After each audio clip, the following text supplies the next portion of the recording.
Welcome to the Sales and Marketing Playbook Unleashed, the premier podcast for innovative growth strategies, hosted by two seasoned experts. Meet Evan Poland, the president of Poland Performance Group, a master in sales coaching with over 2 decades of experience. Evan is not just a consultant, he's a force in sales, focusing on mindset, planning, and skill development. He's also the co-author of Selling Professional Services the Sandler Way. Joining him is Craig Andrews, partner and CEO of Beholder Agency, an expert in growth marketing. With 20 years under his belt, Craig blends marketing creativity with strategy to propel businesses forward, making Beholder Agency a leader in effective marketing solutions. Together, Evan and Craig are here to share their wisdom on winning strategies, best practices, and transformative insights that will fuel your growth. Get ready to revolutionize your sales and marketing approach right here on the Sales and Marketing Playbook Unleashed.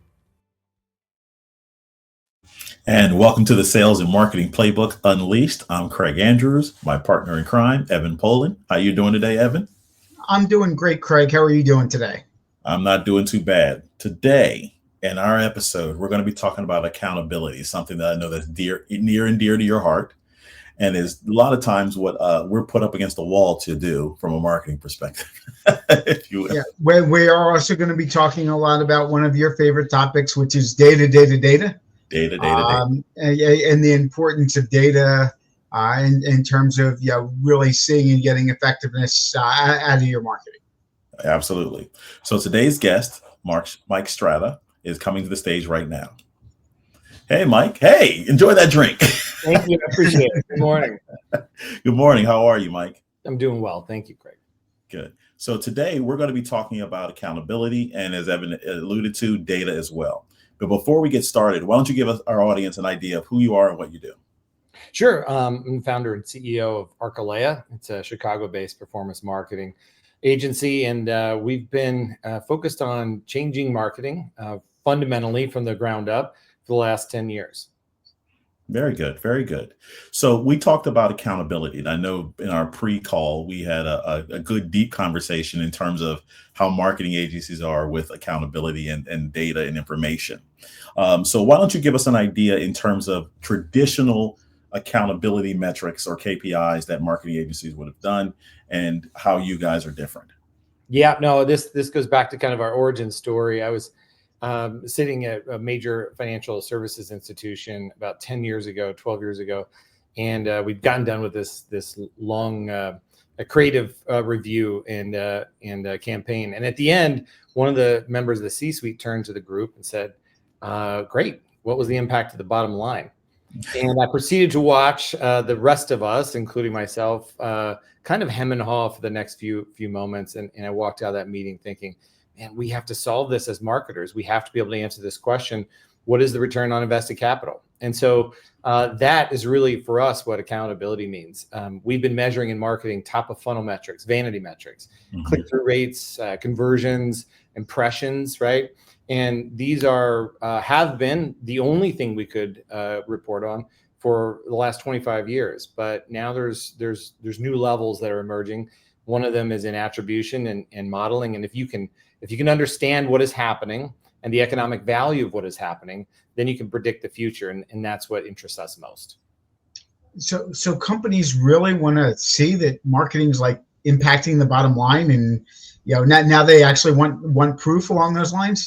Yes, I can't believe it. And sales does too, Evan. Sales is just as interested in that as well. And think of how much better we can work together if we take down the silos of, well, they were supposed to do this and I didn't get the good leads or whatever. And now we start having collaborative conversations about by how much and what was the impact and sharing in that collaboration rather than kind of pointing and saying, well, they didn't do their job, right? So I can't imagine, Evan, that someone would be interested in that.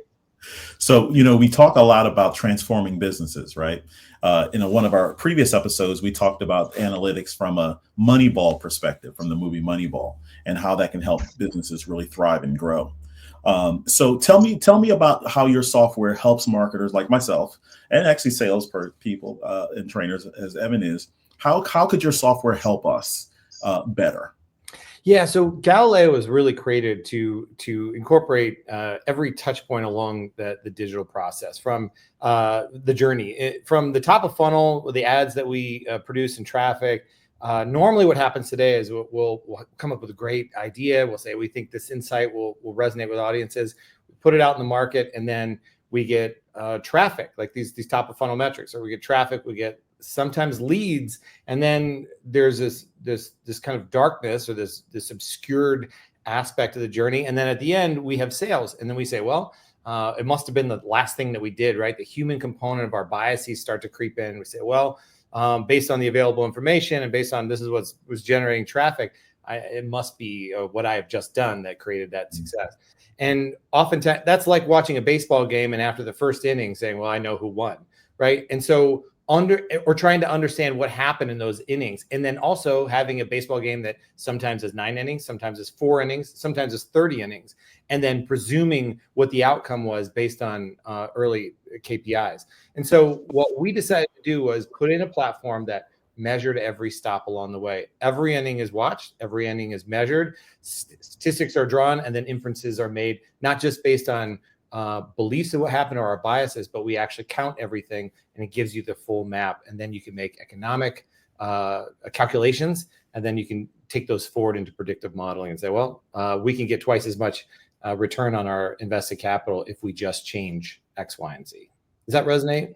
That absolutely does. And I know from a measurement perspective, Evan, when you were talking from a sales perspective and understanding that this is how you get your return, how do you think salespeople, people responsible, even if they're non-selling people, how would they be responsible in terms of bringing more business in with metrics like that?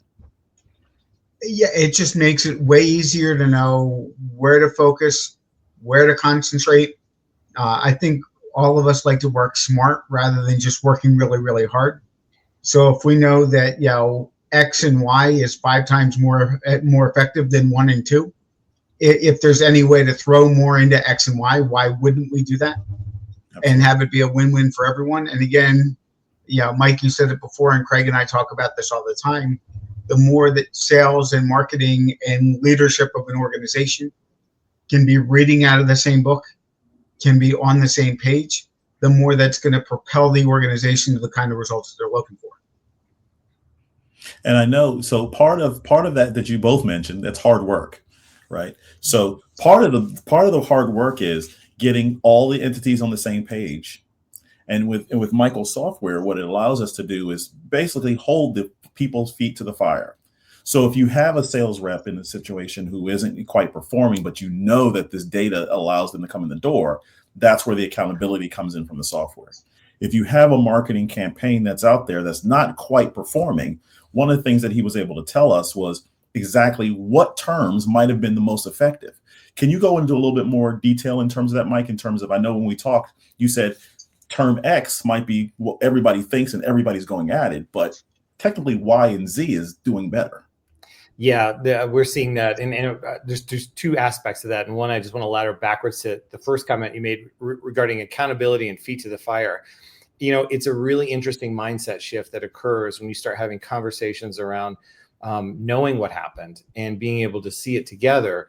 It's no longer like the feet to the fire metaphor is one that it almost conjures up like sales folks aren't making enough cold calls, or they're not doing the right things, and they're not, because they're just applying volume of action towards a problem, not precision in action. And once you understand what actually is contributing to that, it's no longer a concept of like get out and work harder. It's a concept. It's a collaborative discussion around what can be done, what levers you can push and pull in order to enable them really to be more successful, rather than using a stick or the concept of a stick, which is saying you gotta work harder. Like Evan said, it's about working smarter and having the intelligence to do so. But to your second question, one of the aspects that we love is the ability to track, for instance, paid search all the way through. Paid search in certain industries, there are some keywords, for instance, in the surrogacy industry. One of them is surrogacy pay, and the concept is that if you can offer greater pay, you'll get the best surrogates in the industry. This is in family planning. And what we found as an example is those that generate the highest traffic and the highest amount of leads, and by a factor of 10x, are not the ones that necessarily generate the highest revenue.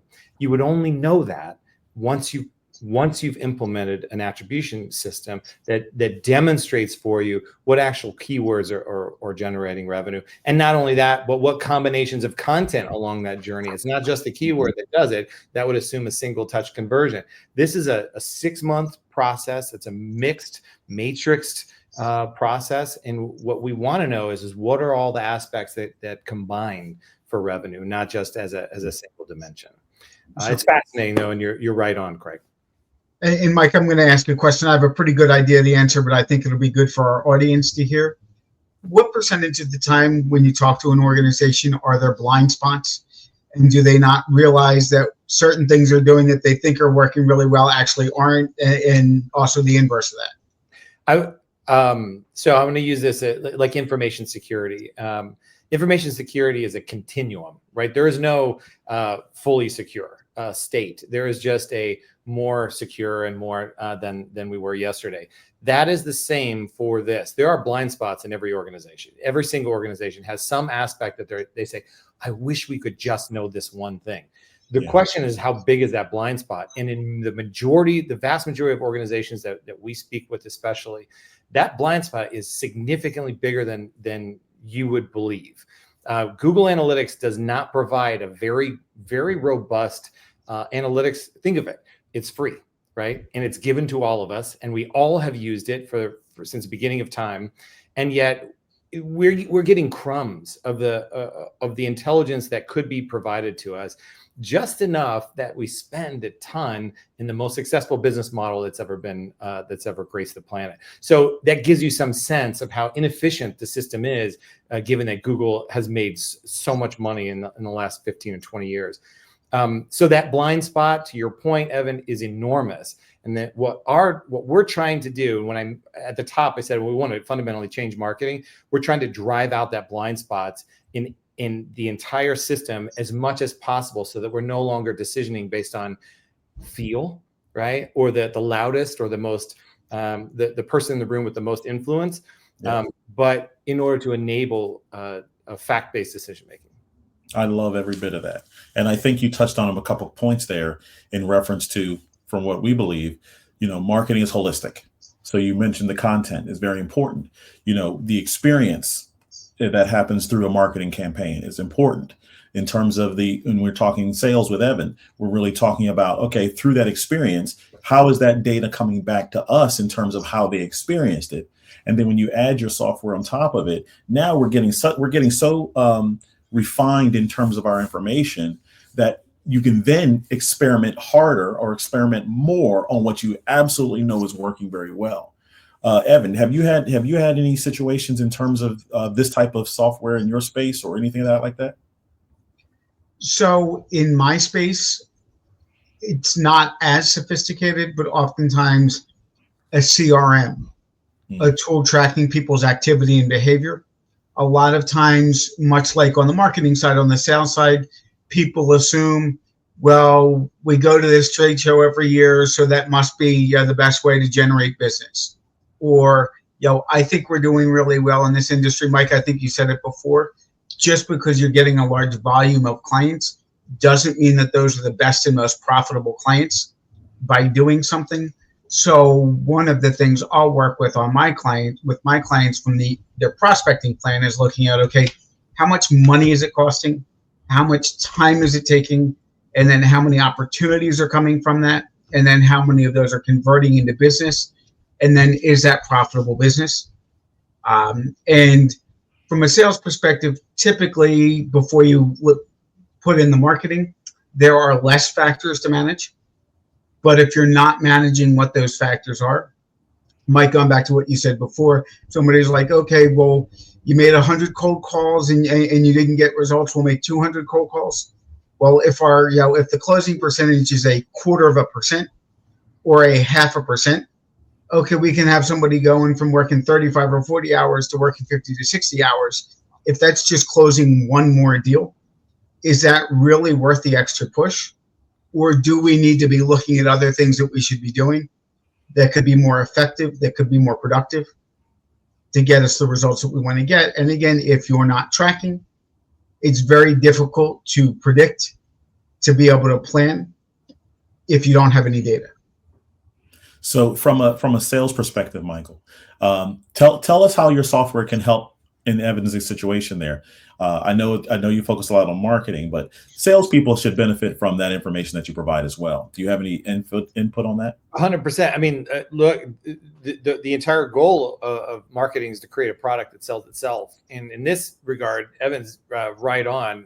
That which is not measured is not improved, at least in the context of attribution. What we look at are a couple of things. One is imagine what changes in the ecosystem, what changes in your behavior when you have a revelation like I described before, that in the surrogacy industry, they're not, those that are in it for pay don't tend to be great surrogates. Those surrogates who are in it for the intrinsic value of changing people's lives and so on end up being the ones that prevail in the space and becoming surrogates. So imagine that one insight, how that changes content, how that changes email marketing, how that changes the conversations for intake, how that changes your outreach, how that changes who you're speaking to and the profiling. Like that one insight that's held up against potentially hundreds of insights, that one insight fundamentally changes both marketing and sales, and in theoretically all of the activities that surround both marketing and sales. Does that resonate? Absolutely. Yep. Absolutely. So Go ahead. Go ahead, Craig. No, go ahead. You got it, Evan. You got it. I was going to say, what kind of impact do you see when working with companies who start to really utilize your software, who start to look at the data when it comes to how they're running their organization? We start with a baseline of 30%. I mean, we know walking in, we can get 30% lift with no additional spend. What happens is we get hundreds of percent. We get 150 or 250%. We had one last week. It's a real case that is exactly what I mentioned. They're spending $75,000 a month in Facebook. They're spending $15,000 a month in Google Ads, and Facebook is generating like 10x the leads and the traffic. And so they're thinking Facebook's our money machine, right? But when we look at the return on ad spend across a year, and we're talking hundreds of thousands of dollars across a year, was a 0.6. Now, the return, somebody on the other side said, Mike, are you telling me that we're making 60 cents on the dollar for every dollar we spend? We're losing 30 cents on the dollar, 35 cents. I said, yeah, that's what it says. And they said, well, what's the return on ad spend for Google Ads, which was 15 grand a month? The return for Google Ads was 4.5. So they're getting a 4x, almost 5 return on one platform that they're super skinny on, and underwater on the other platform. Imagine how shocked they were. That's the kind of revelations that we're talking about. And once you apply that towards future modeling, you're looking at a 300 and 400% return on invested capital with no additional capital invested, right? So this is the magic of all of this, is that, and this is why it's such an efficiency gain. So to that point, Mike, is what would be the reason for that type of loss? Because we talked about it, but I want you to go a little deeper. What would be the reason for that loss, and why would they not have seen that? They won't have seen it because they're until we put in Galileo, they could only see what Google Analytics was telling them, and Google Analytics is showing them traffic is off the chart. Facebook, you're spending in Facebook, and don't get me wrong, when they increase spend, they increase spend on both channels, and they did have increased conversions, but not for the reasons they believed. And they were the answer to your question is they were blind on what's happening in the middle, what was actually contributing to revenue, and they could only use the available information, which was traffic, right? And they saw leads were going up, but they didn't know why leads were going up, and they assumed when you spend more in X, it's got to be the thing I'm paying the most for, right? And so otherwise, it leads to another inevitable conclusion, which is you're so wrong that you're harming the organization, and it's hard to swallow unless you have data to share. And I know one of the sore points when we had our discussion was this is a hard pill for some marketing agencies to swallow, right? when that type of data comes at it. And we're very big in transparency. If we're doing something that needs to be different, we want to know. Let's talk a little bit about that. And Evan, if you have anything to add to it, the importance of understanding that change is hard. And this is with the onslaught of technology and information, you have to be able to monitor that information a little differently than we used to do before. Why don't you give me your feedback on that? And then Evan, you can contribute when you get a second. It's such a thank you. So sorry for jumping in. The astounding revelation is that every agent, first of all, there's a low barrier to entry in marketing, right? We can all have access to the tools. That's Google's master plan, and they want you to spend. And as we spend more, the dials go up, but we're not sure why. Marketers and agencies have been trained on increasing impressions and reporting on increasing click-through rates, and then they're like, the sales are on you guys. Like, I can only bring them, I can only lead the horse to water, I can't make it drink. We're saying we can measure how much is being drank. It's a terrible analogy, but I'm going to go with it. So what happens? Just don't get drunk. When you go to marketers, they're like, well, the market's not, we love this concept, but ultimately I don't want to be accountable, right? I don't want to be accountable for sales. I want to just report on my comfort zone, which is impressions and click-through rates. And I think marketers in the future, and I will argue today and in the future, need to embrace this concept of bottom line reporting, of performance-based marketing, because without it, you really aren't offering a greater service than just generating awareness for a brand or an organization. What we need to be accountable to is the bottom line. And even more so, Galileo allows us to layer in the cost of acquisition into planning and understand maybe there's some markets that aren't profitable for us. So we now become, we as marketers who are based in performance, are now part of the organizational leadership and trusted advisors rather than just vendors. And I think as marketers, we have to elevate above the vendor relationship and get into the C-suite and have cogent conversations around economics of what we're doing in sales rather than just vanity metrics. And I think before you go on, I'm sorry, Mike, begin to think about what those 3 points are that you want to leave with our audience before Evan delivers his answer. He's doing that. Yeah. Okay, Evan, you're up. So first, Mike, in terms of what you're talking about, I think this is one place with your software where marketing needs to catch up to sales.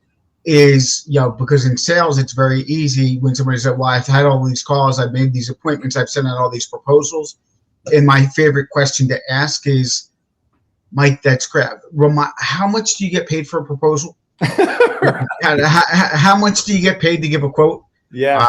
And when they sheepishly say, well, I don't get paid anything. And it's like, okay, well, does it make more sense to look at what's actually closing deals?